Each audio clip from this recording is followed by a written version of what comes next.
Very good morning, students. I am your science teacher, and today I am going to teach you science of class 6. And today we continue chapter 8, body movements and joints. And today we discuss part 3rd. So now see in the book. This is your science book, science of class 6. And now let's open chapter number 8. See, this is the chapter number 8. Chapter number 8, body movements and joints. इस chapter में बच्चों हमने body movements और joints के बारे में हम पढ़ रहे थे. सो पार्ट सेकंड में मैंने आपको जॉइंट्स के बारे में बताया. आज मैं आपको पार्ट थर्ड में जो हमारे गेम्स ऑफ एनिमल्स हैं उनके बारे में बताऊंगी. So let's start. Page number 50.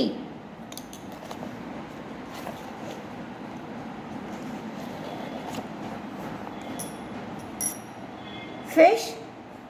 The head and tail of the fish are smaller than the middle portion of the body. देखो ये फिश होती है. फिश का जो हेड होता है और टेल, ये दोनों पार्ट्स छोटे होते हैं बीच वाले बॉडी पार्ट्स से. यानी बीच का जो इनका बॉडी पार्ट्स है वो बड़ा होता है और हेड एंड टेल छोटे होते हैं. The body tapers at both ends and this body shape is called streamlined. इनकी जो बॉडी है दोनों एंड पर टेपर्स होती है, यानी कि इस तरह से नुकीली टाइप में होती है, और इनकी बॉडी की जो शेप है वो स्ट्रीमलाइंड होती है. देखो ये फिश, इसकी बॉडी का इंटरनल स्ट्रक्चर है, ये इसके पार्ट्स दिखाए गए हैं. ये आप इनको देख लेंगे, रीड कर लेंगे.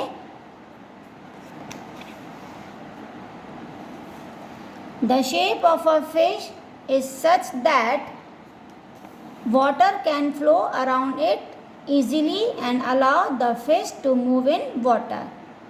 इनकी बॉडी की जो शेप है वो इस तरह से बनी हुई होती है कि इनकी बॉडी के चारों तरफ पानी जो होता है उसमें वो आराम से स्विम कर सकती हैं और वाटर को मतलब पीछे धकेल सकती हैं. तभी तो वो उसमें स्विम मतलब तैरेंगी, पानी में मूवमेंट करेंगी. पानी जो होता है उसके चारों तरफ का वो इजीली मूव कर देता है. The skeleton of fish is covered with strong muscles. देखिए फिश का जो स्केलेटन होता है वो स्ट्रॉन्ग मसल से ढका हुआ होता है, यानी कि उसके जो मसल्स होते हैं जिससे उसकी हड्डियां ढकी हुई है. तो ये बोन है, इनकी बोन के ऊपर जो इनकी स्किन मसल्स का जो कवर होता है वो बहुत ही स्ट्रांग होता है, उसे ढका हुआ होता है. During swimming muscles make the front part of the body curves to one side and tail part swing towards the opposite side. बच्चों तैरते समय जब फिश स्विम करती है तो उस समय उसके जो मसल्स होते हैं वो बॉडी का फ्रंट पार्ट उसे एक साइड से वो कर्व कर लेते हैं, यानी कि ऐसे गोलाई में कर लेते हैं. इस तरह से जो होता है ऐसे कर्व कर लेते हैं. एंड उसकी जो टेल होती है वो आगे की तरफ अपोजिट डायरेक्शन में मतलब लटकने लगती है, यानी कि स्विंग करती है. Then quickly the body and tail curve to the other side. और फिर तुरंत ही टेल और उनकी जो बॉडी है वो फिर से ऐसे कर्व लेती है और वो आगे चल बढ़ती हैं, इनका मूवमेंट होता है. तो this makes a jerk and pushes the body forward.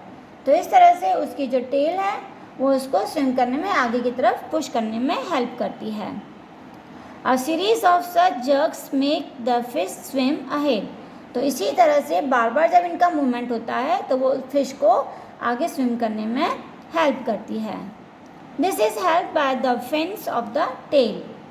और टेल में जो उनके फिन्स होते हैं वो इनको हेल्प करते हैं. Fish also have other fins on their body. देखो फिन्स उसके टेल पर भी होते हैं और उसकी जो बॉडी होती है यानी कि बीच के पार्ट में, वहाँ पर भी इनके फिन्स होते हैं जो उसे स्विमिंग करने में हेल्प करते हैं।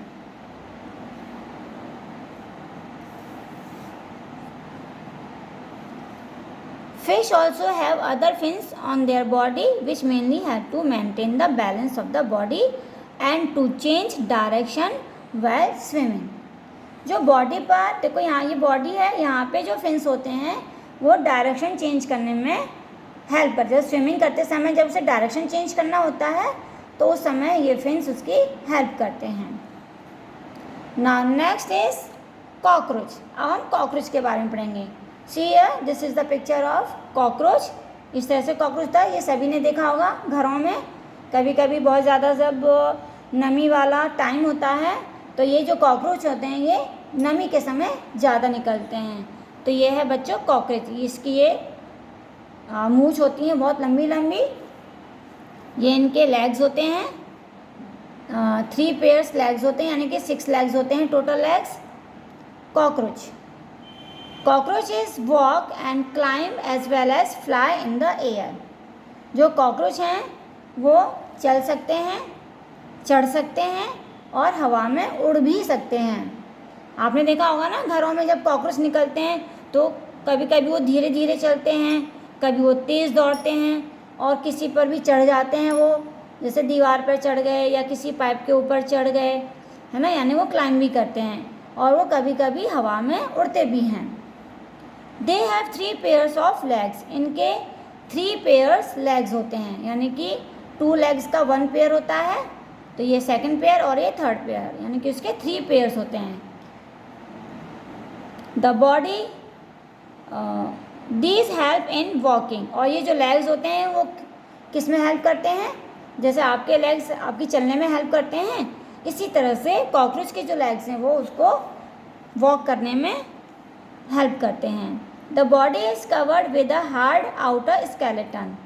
और इनकी बॉडी भी बाहर से बहुत हार्ड स्केलेटन से ढकी हुई होती है। This outer skeleton is made by different units joint together that permits movements. और इनका जो आउटर स्केलेटन होता है वो अलग अलग मतलब छोटे छोटे जॉइंट्स, एक साथ जॉइंट्स होते हैं, मतलब छोटे छोटे जॉइंट्स उसकी बॉडी में जुड़े हुए होते हैं और वो उनकी हेल्प से उसमें मूवमेंट होता है।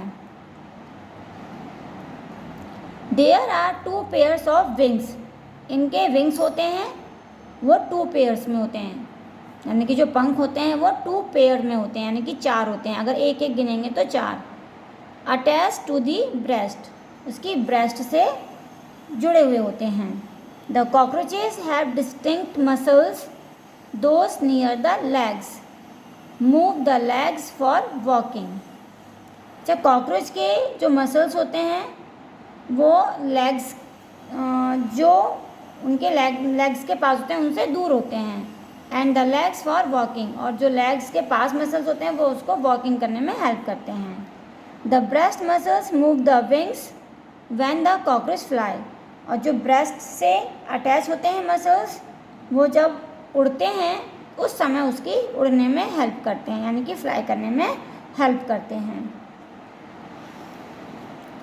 Now next we discuss about the earthworm. Earthworm, see this is the picture of earthworm, movement of earthworm.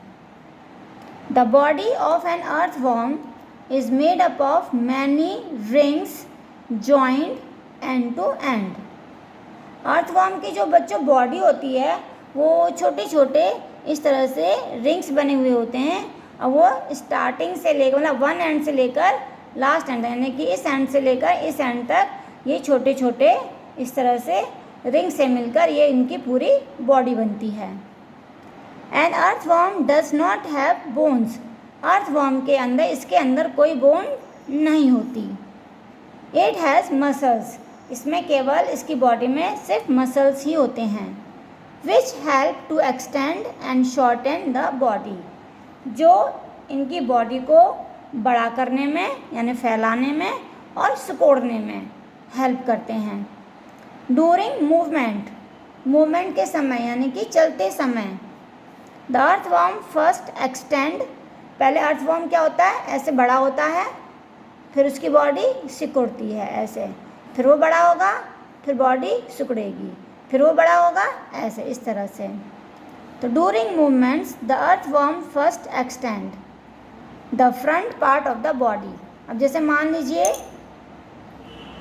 ये अर्थवर्म है, ये इस तरह से, ये अर्थवर्म है ना, ये मेरी लाइन यहाँ से यहाँ तक ये अर्थवर्म है, ये इस तरह से। तो ये आगे का पार्ट है और ये पीछे का पार्ट है। तो ये पहले आगे के पार्ट को क्या करता है, ऐसे आगे बढ़ाता है, यानी एक्सटेंड करता है।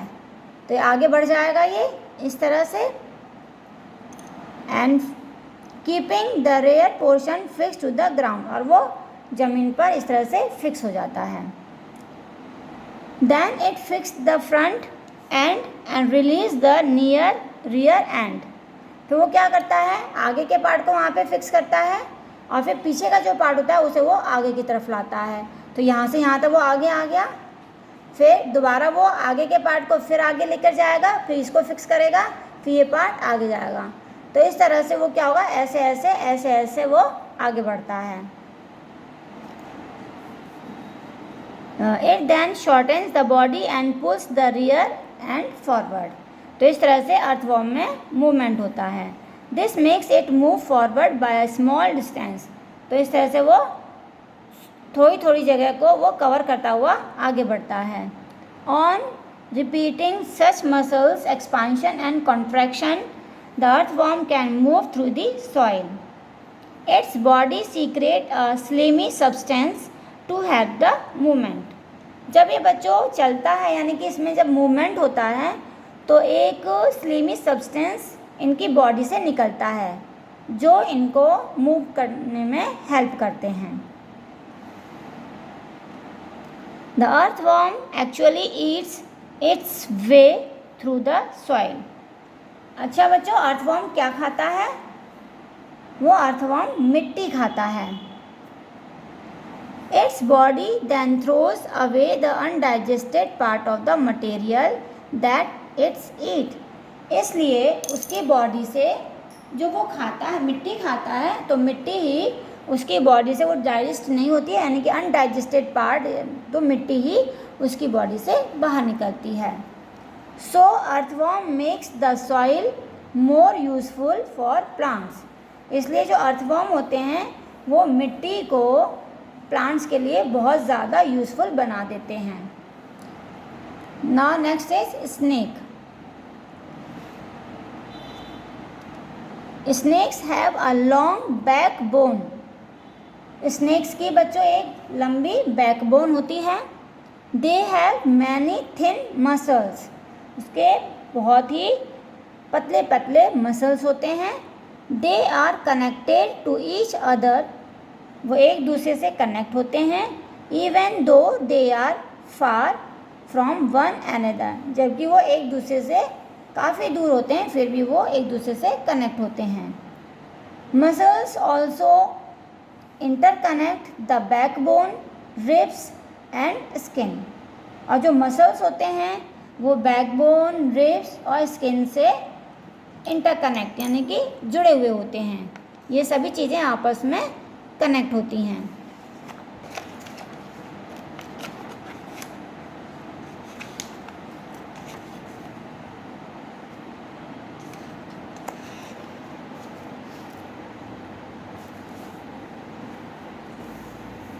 The snake's body curves into many loops. और स्नेक की जो बॉडी होती है वो हमेशा लूप्स यानी ऐसे टेढ़ी मेढ़ी इस तरह से मूव करती है। Each loop of the snake gives it a forward push. और इसके बच्चे जो ये ऐसे लूप बनते हैं ये इसको आगे की तरफ बढ़ने में हेल्प करते हैं। देखो इसकी बॉडी है ये, इस तरह से ये इसने क्या बना रखा है, लूप बना रखा है। तो ये लूप जो बनाता है ये इसकी बॉडी को आगे बढ़ने में हेल्प करते हैं। Since its long body makes many loops and each loop gives it this push। और हर लूप इसकी बॉडी को आगे बढ़ाता है। So the snake moves forward very fast but not in a straight line। इसलिए जो स्नेक है बच्चों वो लूप बनाते हुए यानी कि ऐसे ऐसे टेढ़ा मेढ़ा होते हुए बहुत जल्दी दौड़ता है, लेकिन कभी भी वो स्ट्रेट मतलब बिल्कुल सीधा कभी नहीं चलता, क्योंकि वो सीधा मूवमेंट नहीं कर पाता। जब वो इस तरह से लूप बनाकर चलेगा तभी वो बहुत तेज़ चलता है, ज़्यादा डिस्टेंस कवर करता है। तो स्नेक कभी भी बिल्कुल स्ट्रेट नहीं चलता, ये आप याद रखिए। हमेशा वो इस तरह से टेढ़ा मेढ़ा होता हुआ ही मूव करेगा। So this chapter is completed. Thank you. Have a nice day.